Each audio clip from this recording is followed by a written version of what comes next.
morning, everybody. Good morning. So I'm Christine, and thank you, Lillian. You know, it's really great to be here today. When Lillian first asked me to talk about this topic, justice will prevail, the first thing I did was laugh out loud. Yeah, because like she said, I do remember when I came here several years ago now, and I had just escaped from a very abusive relationship. I became a domestic violence and a sexual assault survivor. And someone I loved and trusted just totally betrayed me. And he manipulated me emotionally, psychologically, and physically, and then he tried to get away with it without any consequences. On one particular night, he terrorized me at my home because I didn't do something that he wanted me to do. It started with a punch to my face, and then he pinned me down and punched me countless times. He knocked me back down each time I tried to get up, and he choked me. He taunted me, he threatened me, and he told me to keep begging him to stop. And I saw the sparkle in his eyes, which let me know how much he enjoyed hurting me, intentionally. By the grace of God, I escaped that night, and I eventually got myself to a friend's apartment. She took one look at me, and she called 911. She took me to an emergency room where the doctors could not count how many contusions, which are very deep bruises, I had all over my head, including my face. And I had many more bruises all throughout my body that would last for weeks. I had to flee the state I was living and working in within 1 week of this incident. I came back home to the South Bay to heal. It would be nearly a year before I could resume normal life again. There was a lot of emotional and physical healing that I had to do first. When I initially arrived back in LA, I was furious. I mean, I was so wronged, and justice was not being served.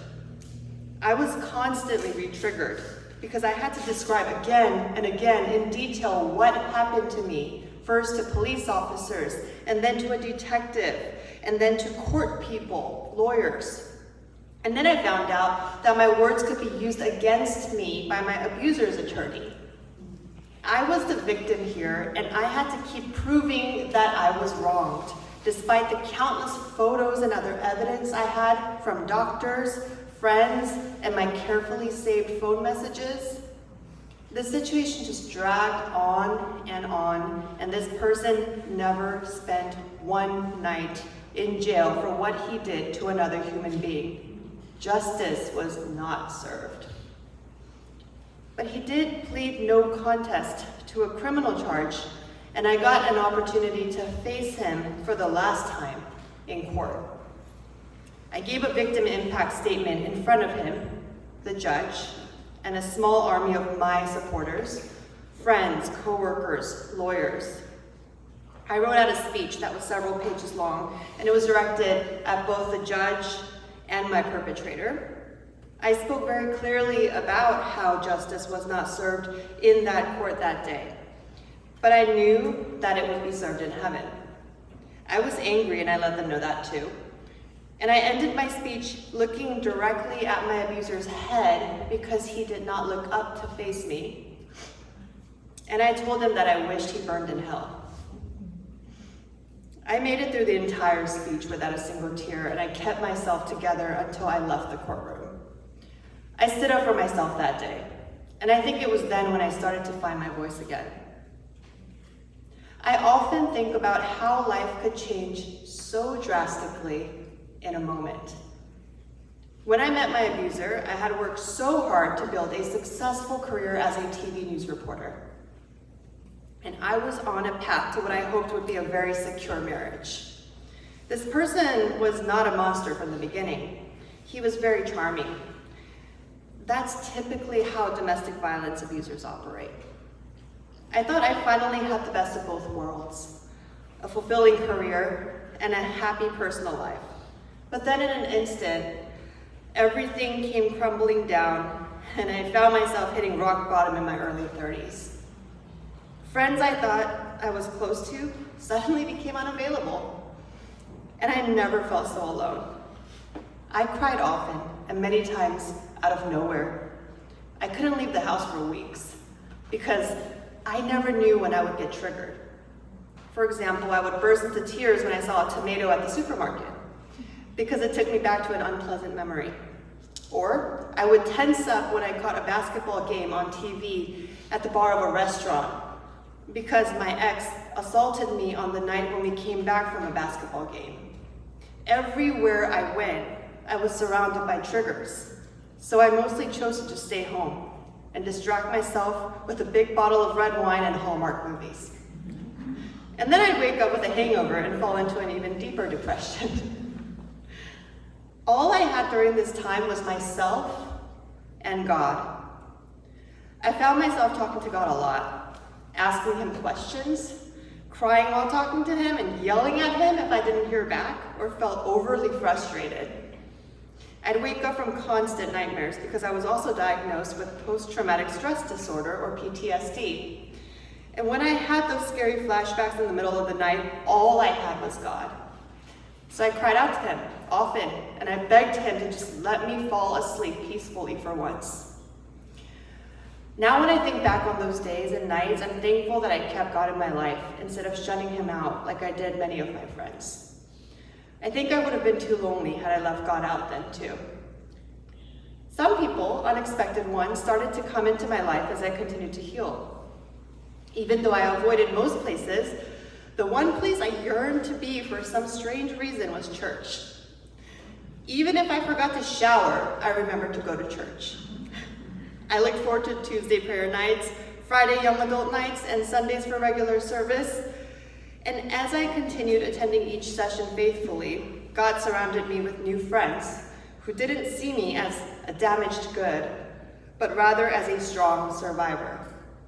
They prayed for me and with me and helped me to heal and to find hope. At this time, I didn't have a lot of hope, and the road ahead seemed too difficult. But with their help, I took life one day and 1 week at a time. And I eventually got to a point where I felt like I could work again and find my voice again as a storyteller. One of the friends I met at this church, was a guy named Matt, who I called Maddie, and he eventually became my husband. He is the very opposite of my ex in every way possible, and he is very supportive when it comes to my work. He knows how passionate I am about telling stories. So he encouraged me to create my own storytelling company called Kimbop TV. Through it, I share some personal stories of survival and of what life after domestic violence can look like. I contract my storytelling services with other companies that like my style of storytelling, and I also work with detectives across the state, training them to become more culturally responsive when helping victims of crime, especially Korean ones. I also partner with nonprofits that helps fellow survivors by speaking out about my journey and creating videos for their special events or for their websites. When domestic violence first happened to me, I was bitter and mad and seeking justice from the wrong sources. While I still think it would have been great to have this guy put away forever in jail, now I know that would still not fix the issue at hand. On this side of earth, he may never see or understand that what he did was wrong. But I know God knows.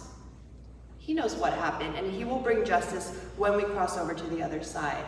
It reminds me of the chapter scripture, Acts 17:31, which says, "For he has set a day when he will judge the world." Living with bitterness and contempt was not healthy for my heart. And over the years, I've just decided to let those toxic feelings go. And while I enjoy speaking out about domestic violence awareness, I'm also continuing to develop in other ways as a storyteller, focusing on other aspects of empowering people through various partnerships, and also focusing on sharing helpful and positive news for my neighbors here through Torrance City Cable, which is our city's TV station. Because of what happened to me, I was forced out of a path that I paved for myself a long time ago. But I still found the work-life balance I was looking for, and I'm not constrained to a single newsroom, but rather to a wider world of possibilities as a result of becoming a more purpose-driven storyteller. You know, sometimes God allows us to experience really unpleasant things because I think He knows we have the ability to overcome them and use the lessons we learn to make an even bigger impact on those around us.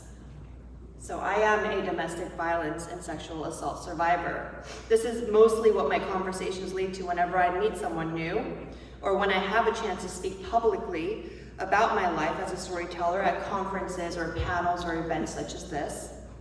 And I love that I can now live as an example to others and show them that life goes on despite not having the kind of justice served on your behalf by a judge who is at the end of the day just human. I know with certainty that true justice can only be served by our true God, and this recognition takes the weight off my shoulders and allows me to keep telling stories just from my heart. Having a grateful heart is a choice. Every year, when I celebrate my birthday, I thank God for letting me live another year. Because I still clearly remember that day when one more punch, a harder choking of my neck, or the banging of my head a little bit closer to a sharp edge could have just ended my life right there. For years, I struggled with a why me mentality, especially when stepping back up the career ladder, it felt too unfair and too tiring. But by choosing to change my mindset, I was and is able to step outside of myself and just focus on encouraging other people.